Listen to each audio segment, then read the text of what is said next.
Susie, Dan is here. Okay. Sounds good. Like if you can ask Dan questions, then we'll all have time to go make a sandwich while we talk. Well, what I'm going to do is ask you guys to mute yourselves while we do that, if that's okay. Dan, are you there? Where are you? I'm right here unveiling my new persona, Darth Brooks, the country singer. Oh my gosh, look at you. You are so funny. Yeah, but looks aren't everything. Hi, everybody. How are you? Hi, Al. Hi, Ann. Hi, Rebecca. I'm recognizing faces. It's good to see people. There's a few faces I don't recognize. I'd love to know who you are. I see Lisa Beretta. Is that Gussie? Looks like I see Doc. Do I see Doc? Maybe I'm missing everybody. Maybe I've got it completely wrong. Maybe it's just the drugs. Now, is that H? Hi, darling. Hello, my dear darling. How are you? I love the Lincoln behind you. That is just nothing but fabulous. And Ted, you look great, brother. I miss you guys. This is like the longest I've gone without seeing you since we've gotten close, and this is like just weird. But I'm heading that way. I take delivery of the new van tomorrow, and I'm going to make a slow, leisurely trek across the country, and which means I'll be driving 14 hours a day. Okay, so Dan. This is how I want to do it now. How is everybody? Great.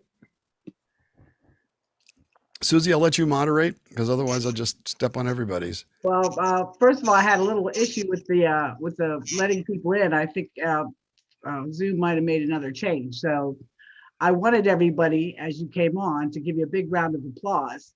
And so it would sound like this because that was a really great show. You're very, very sweet. You're all very sweet. So I see Sheila Lane. I see Lisa Beretta. Hi, Bob Bullock. How are you, man? I see Laura. I see Missy. I see Doc, my old buddy, and Bonnie. Hi, Bonnie from California. And Amanda and John and Rebecca. I'm not sure if we've met, but it's sure nice to see you. And well, just thank you all for supporting. That's the most important. Rebecca's a big supporter of the mansion. She's seen you there when you've been there live. Well, the mansion's my heart home. And you know, the next time you do that, you should have a little mirror, or like on Romper Room. I'm showing my age. I see. Anyway, that was kind of cute. All right, I just have a few questions. This is supposed to be like to start off the other questions that other people have. And let me see. The first one is okay. Now, Dan, I've heard you tell a lot of stories, about how you got together with Dan, and with Eric, excuse me. And the stories about take the meeting and all of these things, but I'm kind of curious. I don't think I've ever heard a story about how old you were when you really said, "Oh, I want to be a songwriter." Like when you knew songwriting was something that you wanted to do more than anything, and then also like who in your childhood or teenage years did you really say that guy was really cool? I want to be like him.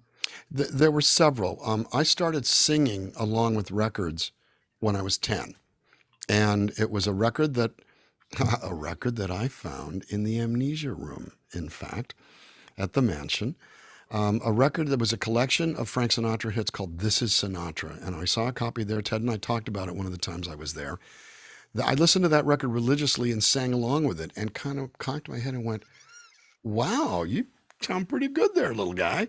And so I would do Sinatra cops. I would, lip sync the songs. Then I started singing out loud when we would do little talent shows at my house when my mom's sisters would come over with their kids. And I have a cousin named Gloria Uribe who became a singer professionally. She toured for about 15 years and did Holiday Inns and stuff like that. The songwriting part came later because that period when I was 10 was pre-Beatles. So Beatles came out and suddenly it was about rock bands and your hair over your forehead and writing songs. Well, it didn't kick in until I was 16 years old, which was in 1968 when I said, you know what, I think I want to write songs. I was writing lyrics to my friends' songs. I didn't know how to play guitar yet. I went to college, started college in September of 69. And in September of 70, I bought a guitar and said, dang it, I'm going to learn how to play. and wrote my first song all by myself in September of 1971. So it's You been remember that. what that song was? Pardon me? You remember what Yeah, that song was? it was called Where We Can Begin, and it's dreadful. I ripped part of it off from Cowgirl in the Sand by Neil Young in terms of the chord progression.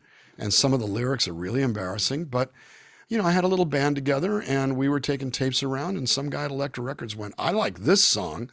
And nothing happened, but it got me encouraged. The groups that I was a Beatles fan. I was a Mersey Beat fan. So all of the English stuff coming out, all of it was great. I did have a particular affection for bubblegum because I just thought it was great pop, and all the Carole King songs, and Jeff Barry and Ellie Greenwich and Barry Mann and Cynthia Weil. And then, but basically, by the time '69 happened, it was all about Crosby, Stills, and Nash, and everything that came after, which would have been Neil Young, and of course, I was a Byrds fan, and then later, Eagles, Linda Ronstadt, Jackson Browne. I'm lucky now. It's a little weird that I call Jackson a friend now, but that got under my skin. J.D. Souther, who I know supports the Mansion enormously. I was a Rascals fan, Felix Cavallari, who also supports the Mansion. These were the people that inspired me, but I'll say one last thing before we move on to the next question. I grew up in American Top 40 radio, which was everything. It was Led Zeppelin. It was Frank Sinatra. It was Petula Clark. It was Elvis. It was Smokey Robinson and the Miracles. Excuse me, Otis Redding. Aretha Franklin, top Bob Dylan, top 40 radio was everything. And that's what taught me properly. Oh, that just sounds like you were inspired early on at the Very. age of 10 with Frank Sinatra, who, like, to me, I think is one of the greatest when it comes to song singing and phrasing. Mm-hmm. But Without question. but you've been inspired by a lot of different music and genres. Well, I really have. I grew up also on Mexican music. I played classical in high school and college.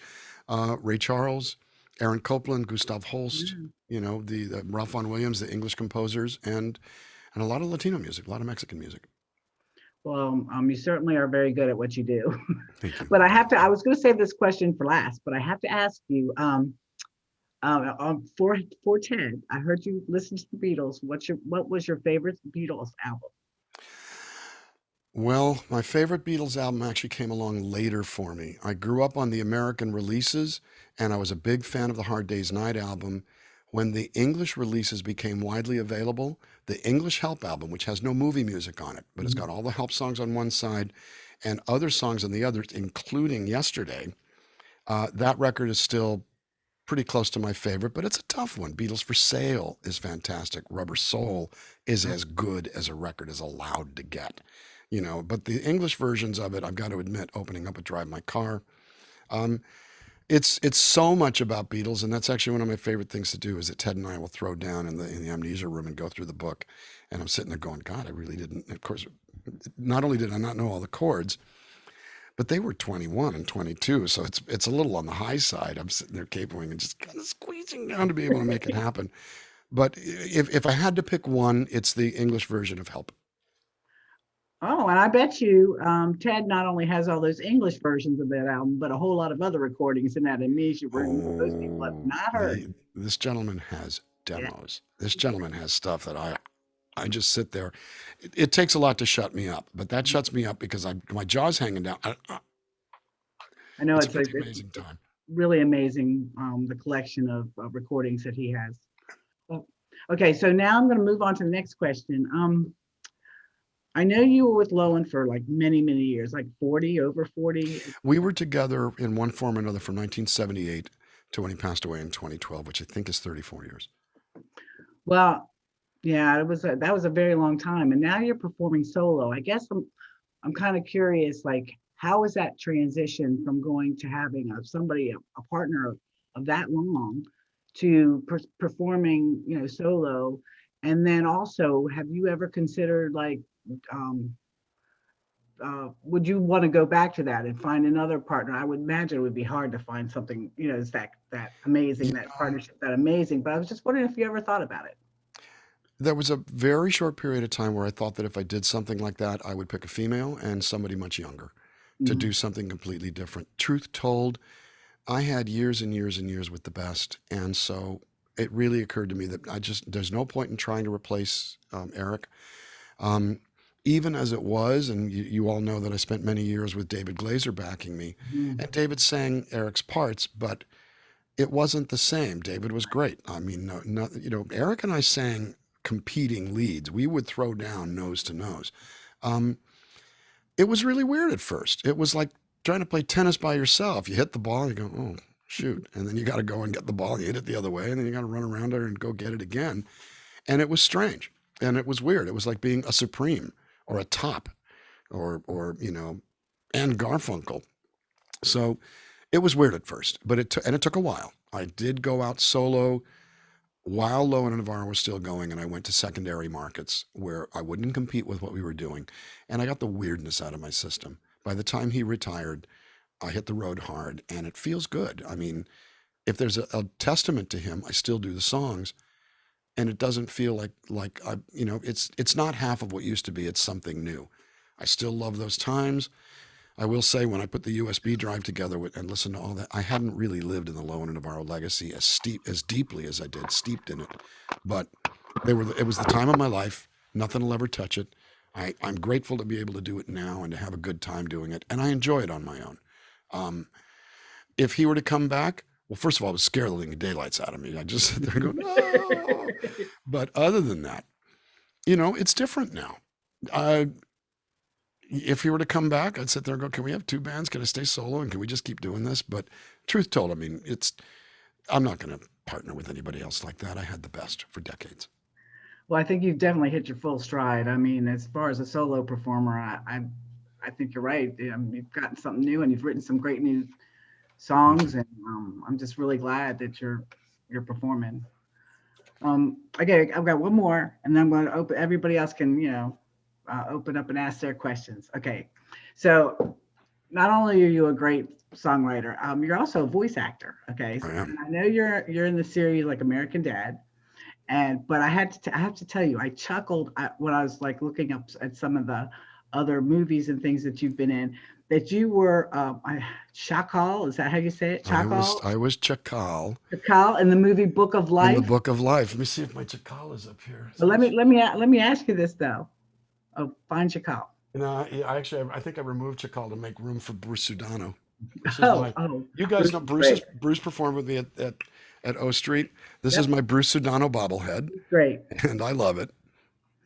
But okay, so I was looking at the character description for Chakal, and it describes him as the wicked bandit king who commanded a fierce army of murderous banditos. So I'm thinking, I don't see you as that kind of character. So I guess my question is, how do you find these characters, or should I ask, how do they find you? On that one, I have an agent, and so I was put up for it. I auditioned for it. And a month after the audition, they said, you've got it, which was a little bit weird. You get the character, you get the script, you get a picture of the character, you try to put your voice into that body. You just experiment. I did that. I had to move my voice down like this and put on an accent going, I hate bullfighters. Give me the medal or the girl pays. Get back here. And I was literally, that's how I did it. And you just use your imagination and start wiggling things around in your throat. And next thing you know, a sound comes out. And if you're open to it, not afraid of the noises, you'd be surprised what you can find when you give yourself half a chance. So in the pandemic, I said it was my last question, but now for American Dad, that's a weekly show. And I think at one point in time, I saw that you went into the studio with the pandemic happening in quarantine. I mean, how do you get those bits to those are group voices with 4 other actors, and I do it from here. They give us the cues. We record our bits. It's mostly sounds. Like there was a scene where a guy was playing croquet, and we're going as he went, as he got, as he had went through the wicket and the hoop. We just sit and make up noises, and we're sitting there doing crowd sounds, like put it together with 4 people, and you do it 2 or 3 times, which means they just layer it, and it sounds like a crowd. I've done 32 episodes of Family Guy and American Dad from this very seat here at home. That is so awesome. Okay, so I'm going to wrap it up here, but I'm going to ask you before I do, what's up next? I know you talked about coming out this way in May. Well, What's up next? tour dates have been booked and canceled all year. And rather than cancel the whole year at once, we were doing it a little at a time. I was scheduled to come out to the DC area in April of last year, and that got canceled. There were some dates in July, those got canceled. So it really became, a little, there were some, let me think this through. There were some in December. Those got canceled. So right now, most of my March dates were canceled about a month ago. There's a possibility of a date in April, but there is a tour starting in the DC area going up and down the Eastern Seaboard between May 1st and May 10th, with then another date in South Carolina on the 14th. Somebody's just asking about Asheville, North Carolina in between the two. But the big change is I'm going to stop flying for a while. And I bought a Dodge Ram ProMaster 1500 high roof camper van, a year old. And I'm going to drive across the country so that I can take my time getting out there. I can stay safe.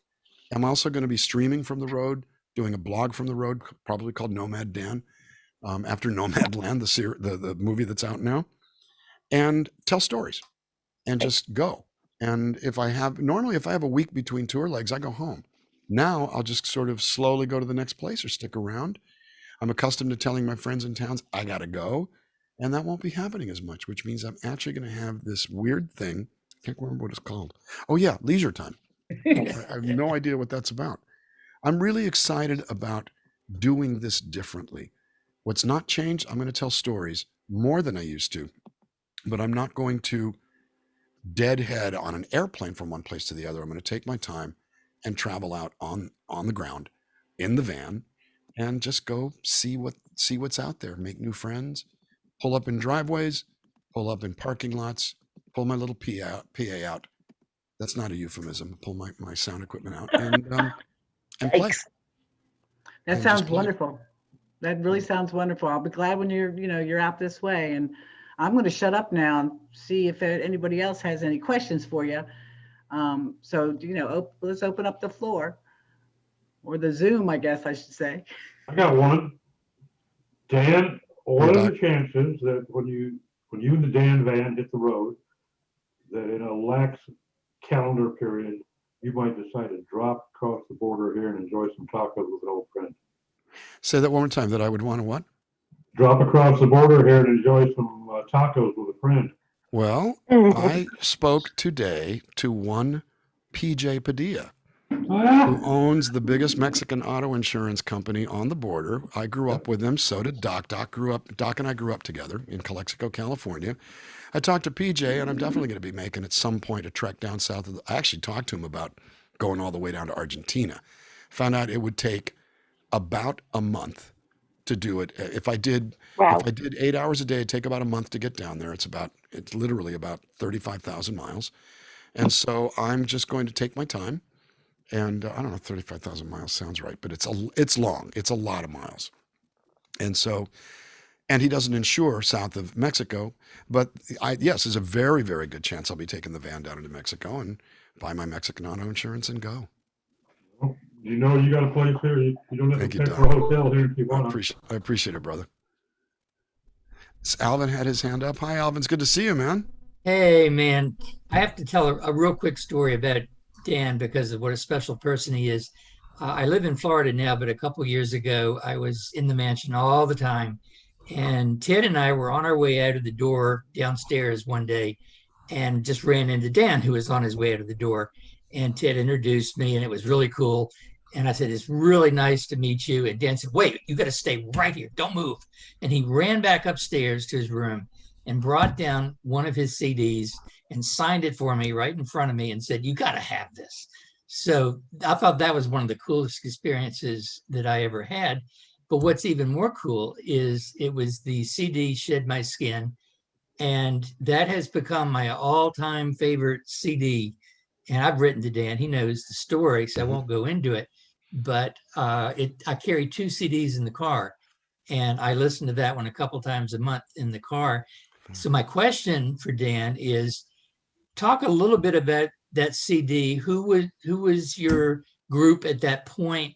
Who did what? Because I really care about that album and would like to know a little more about it. Well, most of the record was recorded. The whole record was produced by Steve Postel, who's in a band right now called the Immediate Family that has some sort of ne'er-do-well kind of amateur players in it, named Danny Korchmar, Leland Sklar, Russell Kunkel, and Waddy Wachtel, all of whom I believe have stayed at the mansion. And they're all friends of Ted's and H's. And Steve produced the album. He was the main guitar player. He got me a rhythm section of a guy named Brendan Buckley, who was playing with Shakira on drums, bass player named John Osman, who played with Paula Cole. But later he got Leland into it, and Danny's playing on one track and Leland's on two tracks. And then I called in a bunch of friendships like Wendy Waldman and Bob Malone from John Fogerty's band. Brother Son is on it. Janova Magnus and I do a duet. It was this giant labor of love working with people. Phil Parlapiano, who's been on every record I've ever made. It was a real glorious, glorious time. Well, anyone who has not heard that entire CD, go buy it. You got to have it because it's very meaningful to me. I'll tell you right now. Well, thank you, buddy. It's good to talk to you. We did trade a couple notes right after we met, and it's just great to see you. So I have a question. Yes, Sherry. Hi. Hi, I don't think we've met, but I wondered how you met Ted and H. I'm Ted's sister, by the way. Nice to meet you. Nice to see you. I had been at the mansion on a Grammy on the Hill event in 2006 that was honoring Sam Moore, who put a record out. And I walked into the place and I ran into my old friend, Jeff Skunk Baxter, and just fell in love with the place. Was, tooling around. I met somebody there, which was its own brand of, I love this place now. But it wasn't until actually 2016 when I was at the Americana Music Association did an event surrounding fair play, fair pay, a legislative thing. And I came into town with the Nashville songwriters and I met Ted and we just clicked, partly over all the great stuff that's in there. And I remember bonding over the Hummels because my mom used to sell those. And we just bonded. And it was one of those things where when I left, I went, I think I just met a brother. Well, it wasn't. I think it was about a year, maybe a year and a half later when Stuzy booked me to play. And it's really one of the greatest experiences of my life. When I walked in, he walked up to me and he said, finally. And it's felt like home ever since. I've spent many, many, many nights there and many a great time. Sometimes just exploring, sometimes just sitting in the room, sometimes just being downstairs. But we met that way. We met initially through legislative events and industry events that brought me to this fantastic, amazing place. Where are you, by the way, Sherry? I'm in a little city called Manhattan. little tiny hovel called. My son lives in Bushwick in Brooklyn. Okay. I've been locked up for a little more than a year, but I'm heading down probably to the mansion maybe in April. Ooh, well, I might get there That's just in my time hopes. to see you. Yeah. After my second shot. Yeah, I'm halfway through myself. But nice to meet you, and you sounded Nice to great. meet you as well. Yeah, I'm over 65, so I got my first one already, and I'm a little older than Ted. We figured out, which is really. I'm often, older than me too. I'm often the oldest guy in the room. I'm about 6 months from 69. And, okay. So you're way old. Yep. But that's actually part of the fun. Part of the fun of the van thing is knowing that I'm going to go out there and grab this with both hands. I'm not going to sit around and wait for anything. And I'm giddy. I'm so excited about this. Yeah, me too. So Dan, you recently posted a photo that was my favorite photo of the year. And I'm going to say 2 words, Cloris Leachman. The photo, if you haven't seen it, is Cloris sniffing Dan's hair. Cloris sniffing my hair. It was crazy. I had done an event for a woman named Vicki Abelson who has a little salon in her home called Women Who Write. And she has guests. And I've been a guest as a singer a couple of times. and she had Cloris Leachman down to speak. Well, basically, at one point, I go to actually meet Cloris, and she looks at me with a sort of, well, who are you? And I kind of went, well, hi there. I kissed her on the cheek, and I turned for the picture, and she starts sniffing my hair. It was really, I'm actually going to see if I can pull this thing up while we're talking about other things. It was one of the absolute high points of my entire life because it was definitely, it was spontaneous, it was real, and Vicky was snapping pictures wildly the whole time.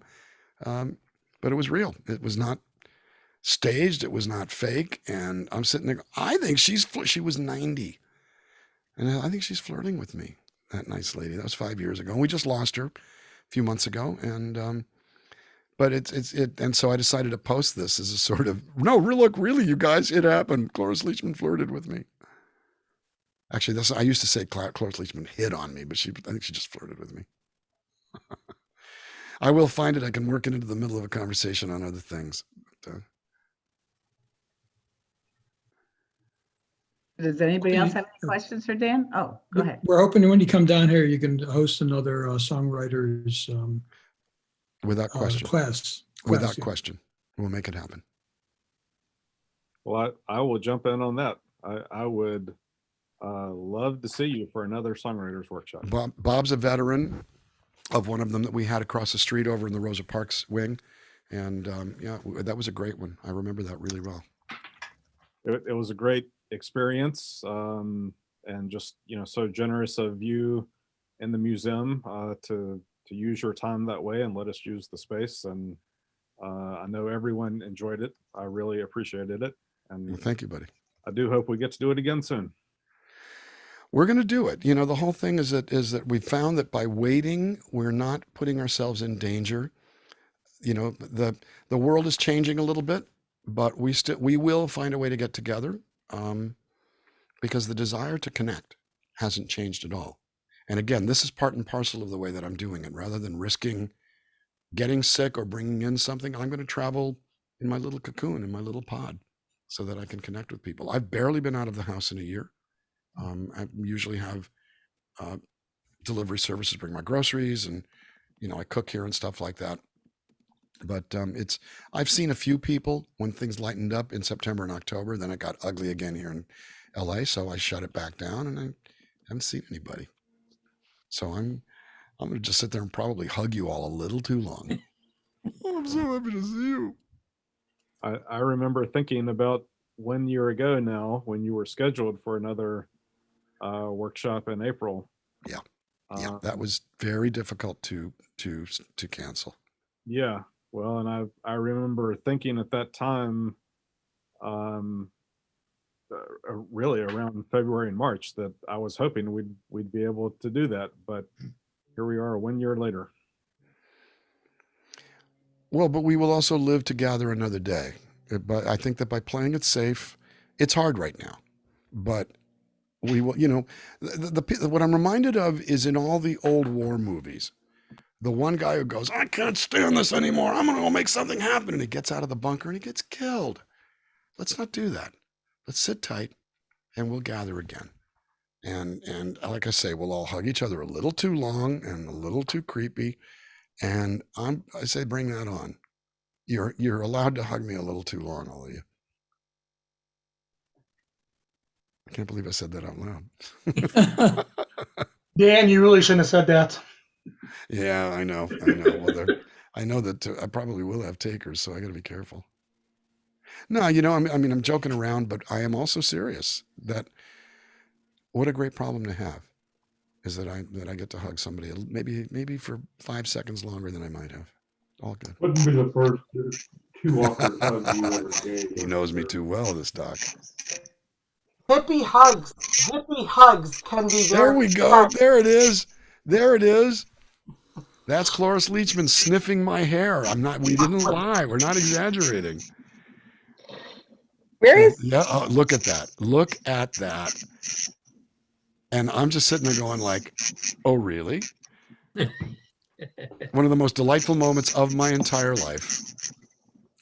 Dan, Sir. Oh, so hi, Elkie. I said, sir. Sir, Hi, Elkie. You couldn't pass the physical for sir. You're good. Minnesota's waiting for you. One more time. Minnesota is waiting for you. Minnesota scheduled for September. And I would actually think that Great. we'll have it sorted out by then. I enjoyed your show, the cantina that you had the 4 days. That was very good. I watched it afterwards when you had it on YouTube. For the very first time, it's available for viewing afterwards. And that's a big deal to me. And it was 18 hours over 4 days. So this is, if we did 18 and I did 3.5, that's 21 and a half. And we've just done a couple. I mean, it's basically, this is a full-time job. You did a really good job. Thank you. Did Thank a you. real It's good been job. really fun to present people and it's been fun to perform. And this is, I think that we're blessed to have busy lives. I honestly have, and I've said out loud, I never complain about being busy because if I do, God will take it away. So I just say thank you. Sleep is, if I have to give up some sleep, how bad can it be? Thank you. My pleasure. Okay, it's great to see you, and I'll be out there in September. Good. Good. Before we sign off here, I'm not sure if there's any more questions or not, but I just want to say thank you, Susie. She is the greatest. She does shows almost every single day here, and she has supported the mansion incredibly well over the years. So much so that, we used to do our own in-house shows, and I just me and H, turned to each other once and said, Susie's just got to take this over. She And does she it so has well. incredible. And what, I know what she does behind the scenes, and it's truly amazing. She learned how to do so many formats here and the programming and everything else, but I can't thank her enough. She just supports us like you don't even know. No, she's amazing. Susie and I have been friends. I think we were friends for a dozen years before we did this together, and you and I met before we did this together. That kind of synergy is exactly what I love the most about life, is to get all of these sides together. And there's very little I like more than hanging out in the mansion with you and H and Susie and Mark Douglas Berardo. And every once in a while, now you guys know how I can talk. When I'm around Mark Douglas Berardo, I actually say something once in a while. Now go ahead, sorry. No, then we take out the Beatle books and we jam all night. Yep, and we take out the Beatle books and jam on them, and there's no greater use of time. No. It's really, really fantastic. And of course, I don't think there's a single time I've ever gone there when I didn't buy something, some rare, never to be repeated Beatles photographs. By the way, my sister, I gave her the Paul Williams book, the John Lennon book that Paul Williams had donated and had autographed the inside of. And at first she didn't know it. She calls me and I said, "Oh, this is really beautiful, Dan." But she calls me Danny. "I have this book." I went, "Yeah, open it up." "Well, no, but I have this book." I went, "Open it up." And she did, and she screamed, "Oh my God, I can't believe this." And this is what the mansion is about. The mansion is about extra special experiences that are way beyond normal, not run of the mill, not garden variety. It's about the love and the energy and the force. And so I just wanted, because the last time I saw you was when I left the mansion that day, and I had bought that. I gave it to her as a gift at Christmas time. No, it wasn't Christmas. It was her birthday in August. And she let out a scream. It was really great. But one other thing, other than thanking you, Dan, is thanking H for creating this space 41 years ago. We are inside her head. I mean, this is what she's all about. And ups and downs and throughout everything, we still survive somehow. And it's all because of her. I mean, this is all because of her. So. This is her brainchild. This is her heart child. Yep. This is her spirit beast. And it's incredible. And it's you can't walk through the place without feeling it. That's the whole thing. And I felt it the first time I was in there, and I keep, I'm a homing Dan, and I keep coming back. And thank you, Dan, so much for doing this for us. I know that we'll see you many, many more times. I will hold that hug longer than you will. Yeah, we'll throw down. I know that Alvin, who's a big supporter of the mansion, wanted to say something. I saw his hand was up. Yes, sir. Yeah, real quick. Thank you. I apologize for going back really to my initial question on Shed My Skin, who played harmonica? Because that was one of the most understated yet important parts of that song. Uh, and if you don't really listen, you would not know it was there. But that really, I felt, was so important. So who did that for you? There was a guy named Joel Tepp, T-E-P-P. I had met him in the 70s when he was hosting the Troubadour Hoot Nights. Um, he had been playing at that point in time with Bonnie Raitt and Mm, also with Danny O'Keefe later and with Ian Matthews, all three of whom are heroes of mine. I actually am friends with Danny and with Ian. I've never met Bonnie, although her bass players played with me a lot. Joel now lives in Seattle, where he actually became a stockbroker in order to stabilize his family existence. sure. He's raised kids to adulthood. It's still what he does, but he still plays. And I went to his house, recorded it in his living room into my laptop, and he Wow. nailed it. He absolutely nailed it. Yeah. Yeah. Thank you. And thank you. I'll tell him that you asked after him. Oh, yes. Hey, Dan. Yes, sir. Lisa B had her hand up a Yes. while ago. I think I may have also seen Sela Petushka's hand up early on. Is that accurate? I don't know if my hand was up, but I wanted to say hi. Hi. Are you Good to coming to see you. Pittsburgh this year? Um, Nothing is scheduled, but Got again, it. the whole thing about the van is Yeah. because I'm doing Lancaster in November and also Philadelphia. Okay. And unlike having to get in an airplane and fly over everything, I've got to drive through everything. So Pittsburgh's on my way home. Okay. Well, Lancaster is not terribly far, depending on the day. We'll Right. see. Exactly. Well, it'll be good to see you. Yes. If nothing else, I'll meet you on the road. Sounds great. Looking forward. Me too. Hi, Lisa. Hi. What I was going to ask is, what have you learned the most about yourself during this crazy time? I've been thinking about it myself. What I've learned and adapted, and Well, I've learned things. I've had certain things more confirmed. Um, I need people. I like being out there. I will find a way to survive when I can't, and that's when the streaming started. And I think most of you know that it's been over 225 shows since March. I think I've performed for the Mansion 3 times now. It's because it's been 3 days a week, and this week was 6 days. The thing that I learned about myself, had confirmed that I always suspected, is that I'm a complete and utter slob. My house looks like Fred Sanford went crazy. And it's a complete and utter mess. I mean, I drop things and they're still there, and I'm looking at a box of See's candy from Christmas that's on the floor, going, and it's half. I've got to take it and put it in the cupboard or the freezer or something. I think most importantly, something that I've had more things confirmed that I learned than I learned how to stream when I started out not knowing what I was doing, and I'm now giving workshops on it, which is kind of weird as an old guy. I learned about the Twitch platform that I think is pretty vibrant. I learned that I can't live without this connection.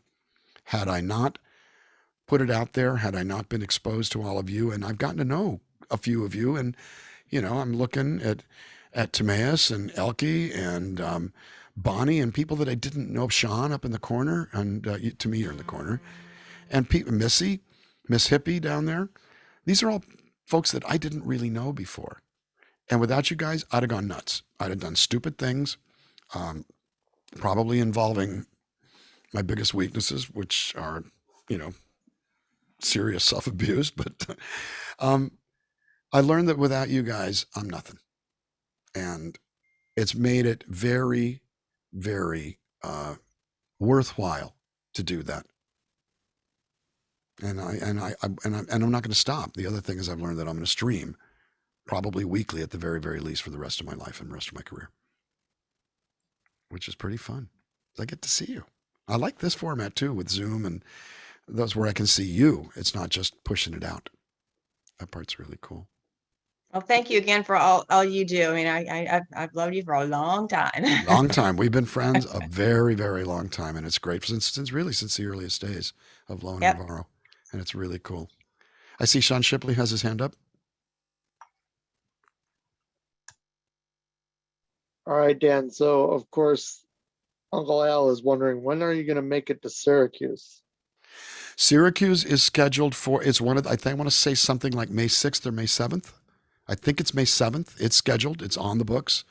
And the thing is this, if the show gets canceled, then I'll probably just drive up there and pull into a parking lot, you know? If the venues can't successfully do it because, and we need to stay safe, then I'm going to just say real easily, let's go to a parking lot, stay 50 feet away from me, stay 20 feet away from me, and I'll play for you. Because but it's scheduled for, I believe it's May 7th. Just isn't that far away, really. 2 months, 2.5 months, not even a half. 9 weeks. That's going to be fun too. Will you be visiting Annapolis? There is, I don't think that I don't know if there's a Maryland play. I know that there is Northern Virginia twice, possibly more. I should actually look that up. Jam and Java? Jam and Java's on the books. I'm going to take a look at the itinerary and read it to you now. Just got to pull up my itinerary from my agent. Possibly my house. We talked about it. I think your house is in there, and that's Maryland. Mm-hmm. So let me have a quick look. I don't think there's Annapolis per se, mainly because the only real plays for me in Annapolis are either 49 West or the Ram's Head. I know the Ram's Head is doing stuff, is what I've heard. I mean, I'm not 100% sure. Okay, here we go. Hey, everybody, just one piece of advice. Do not look at Dan's webpage right now. Oh, God. For tour information, it's all 2020 dates. So don't look at that. It says March 5th and stuff like that. That's 20. In fact, I'm going to probably take it down next because I've actually got, after this is the lightest period I've had in a couple of weeks. Severide House in Alexandria, Virginia, May 1st. Rockwood Music Hall in New York, May 2nd. Club Passim in Boston, Cambridge, May 3rd. The Argyle Brewery in Cambridge, New York, May 4th. The Listening Room in Syracuse, New York, May 5th. Underland House in McLean, Virginia, May 7th. So I've got a day to get there. Susie's House Concert Series, May 8th. Jam and Java, May 9th. The Peace Center in Greenville, South Carolina, May 13th. So that's what's on the books as of right now. Now it's real simple. If health issues mean that we can't get inside buildings, then meet me in a Walmart parking lot. I'll set up the PA. I'll pull out the awning. I'll use the inverter, and I'll play for you. I really do want to get us with our cars in a circle and call it Burning Dan. Hey, Dan? Okay. Burning Dan. Well, with that, Dan, I'm sorry. Go ahead. no, I was going to say we're getting close to 8 o'clock. We might need to wrap this up soon. But if you have one last question, go ahead and go for it. I was just wondering, Dan, at any point, is there going to be a publicly viewable calendar for what your plans are? Yes, that's I've got. I'm designing a whole brand new website, and it's got a good calendar system in it. Mainly when it hit about the second week in January, I got overloaded, and it's been pretty steady for about 5 weeks. But this is kind of one of my open periods. I'm going to take the old website down and get a good calendar up. The other thing is I was putting up dates that were getting canceled. As far as I'm concerned now, because if the venue dates don't happen, I believe the cities will. Because again, this is about this brand of mobility is I'll have everything with me. Normally when I'm on the East Coast, I would borrow Lori Brown's car. This is different. I literally will be completely self-contained, including lodging, but I won't be using the lodging in Washington, D.C. because if the mansion is allowed to have guests, I'm not going to any place else. If there's any way I can help on the website thing, remember that's what I do. So be glad to. Oh, that's correct. I forgot about that. Well, I'm using a system called Bandzoogle, which is a whole website sales engine. Part of what motivated it, I hadn't updated my website, but my sales engine went out of business in December. Nimbit out of Boston. So I had to find something new. But I want to try to get that sucker up in the next week. And if I don't, then I'll probably give you a call and go, Doc, just give me a holler. I'll be glad to help. You got it, buddy. Okay, so Dan, again, thank you for coming. I think we should probably close this this party out. I'm again talking for on behalf of Ted and H, thank you for doing the show. It was wonderful. Thank you for all you do for the mansion. And just thank you for being you. Well, thank you. I thank the mansion for all they do for all of us. And I love you both very much. You know that, and grateful to you. And more to come. Okay, well, just signing off, everybody. Thank you for joining. There's going to be another show on March 7th with Darden Smith for the mansion. If you all want to tune into that, he's pretty amazing. He's pretty amazing. And thanks for joining, and thanks for donations, and you guys are awesome. Thanks, everybody. Great to meet you, some of you. Thank you all so much. Beautiful way to spend a Sunday. And I'll see you all very, very soon. Thank you Dan. all. Take care.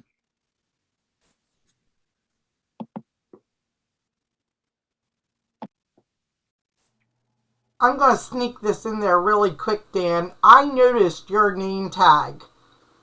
Nobody else had noticed. Nobody had mentioned, hello, my name is Inigo Montoya. You killed my father. Prepare to die. I noticed that. I loved it. We noticed it too. Or That's Mick cool. did. Yeah, definitely. Yep, they're my little Easter eggs. Awesome. Mick and Charlene, where are you? It's okay. We're still on it for now. I'll call you South of soon, so, Annapolis. okay. Okay, cool. South of Annapolis? Yeah, and we actually we've seen you many times at Ram's Head, but we also saw you out on the water with David Sweat's boat. Yes. David Sweat's boat? Yes. That was so much fun. Several years ago, yeah. But that was fun. That really was. That was really fun. Yeah, I developed a crush on somebody that day, to be honest. Well, that's cool. So I have to tell you, Mick, my husband, he is also a guitarist. Oh, cool. He plays music. What he loves about being home is he's playing with all his toys. Yep. Yeah, the instruments. So I'm sure you're doing that as well. Yeah, I had a keyboard player in Annapolis that I was getting together with, and then same thing, COVID hit. And so we then went to Dropbox tracks. And, just record something, send them back and forth, and produce them. That's cool. There have been opportunities in lockdown. I mean, what's interesting is I'm normally 100 shows a year. Woo. In shutdown, over 200. Wow. So I've been playing more than ever, singing more than ever. And so there's, I refer to all of us as the lemonade makers. We are the lemonade makers. We found a way in a very tough situation. We've all lost people. It's been really difficult, but we've become the lemonade makers and find the good. I think it's also brought a good, not everybody. There are some people out there who still kind of insist on being dodo heads, but it's brought most of us together into a common ground. And as far as I'm concerned, I'm going to double down in that area. But yeah, the lemonade makers. Okay, so Dan, I think I'm going to sign off. You're going to sign off? I'm going to say goodbye as well. Say goodbye, everybody. Much love to H and Ted. It's just plain wonderful to see you, my friend. Really wonderful. I miss you bad. Great question. See you soon. We'll see you very soon. All right, bye-bye. All of you take care. Melissa, take care. Amanda and John, take care. Alvin, thank you, buddy. Bob, it's good to see you. Captain? Great to see you. All the best. And Polly? I felt the same way. I'm going to probably get on the phone and talk about camp chairs and tables. We're going to trick out the van. I love you guys. Thank you very, very much for coming, and thanks for supporting the O Street Museum. All right. Thank you for coming, you guys. Have a great evening. See you next time. Bye. Sean.